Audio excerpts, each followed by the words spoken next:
scenarios.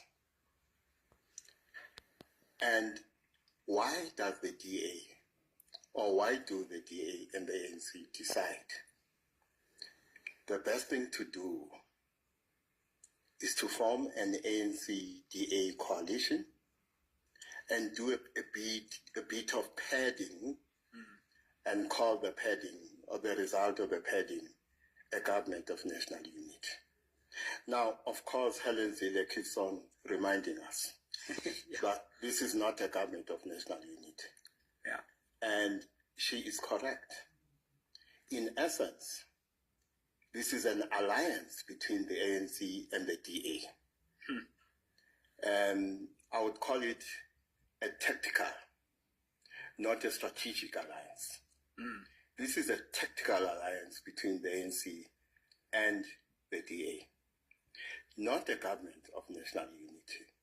Therefore, this is a coalition, in essence, between the ANC and the DA.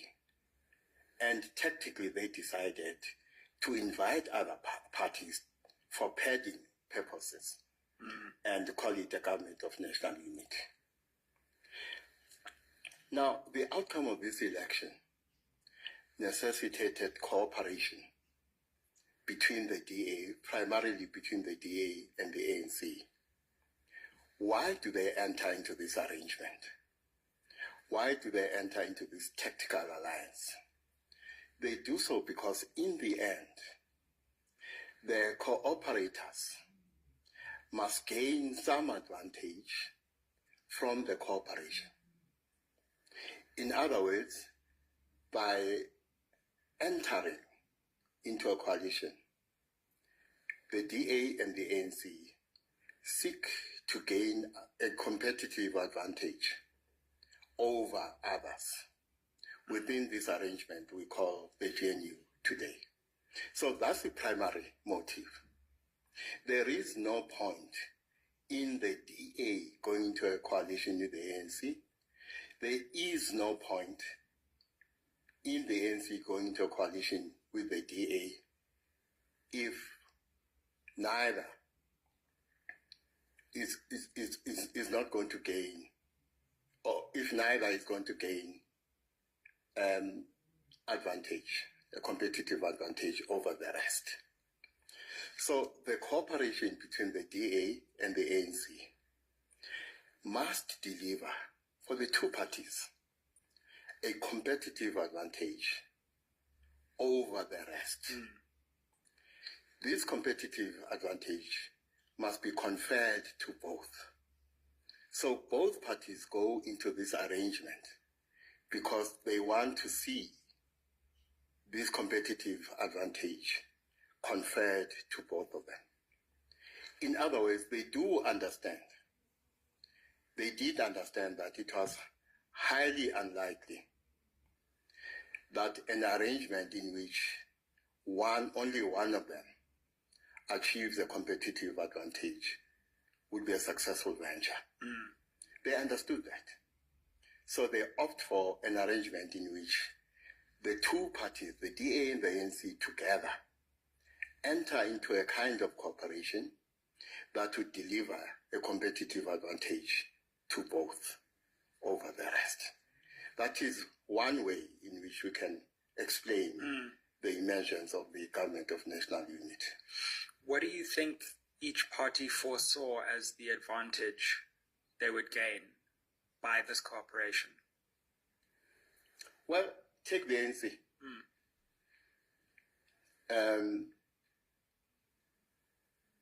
The ANC does a good job of ensuring that it does not negotiate itself out of power. The ANC was faced with a real threat of disappearing when it comes to the balance of power in our electoral politics in particular and our politics in general. Now, of course, we're struggling with getting used to the idea that actually the ANC did not fall below 50%. It fell below 40%. And it's on a trajectory, and if it stays on this trajectory, where in 2029, the question will not be whether the ANC will fall below 50 or 40%. The question will be whether the ANC will fall below 30%. Wow. Because for me, the ANC falling below 30% in 2029 is not beyond the realm of possibility. So the primary motive for the ANC and the primary reason the ANC enters into this coalition with the DA is survival. It had to survive. It has been rejected by the majority of voters. So it had to survive. And remember, I have been saying, and I still maintain, that the ANC will celebrate 200 years of its existence. And at that celebration, they will be at a cozy restaurant in Mangaung. That's how small they will be at that time. So they are on a trajectory in which inexorably, in terms of electoral support, they become smaller and smaller. So the imperative here was survival. Now, at the funeral of Tito Mboweni, Ramatlodi talks about his last interactions with Mboweni and tells that in the end, Mboweni was an unhappy man. He doesn't give us the content of Mboweni's unhappiness, but he refers to a WhatsApp exchange between them. And correctly, he says, I am not going to tell you what he said in this WhatsApp exchange because he's not here to answer for himself. I will tell you what I said. And then he proceeded to tell the story of the Black Widow, this female spider, which after mating with this male, what happens to the male after the ecstasy of orgasm. Welcome to Merlin. South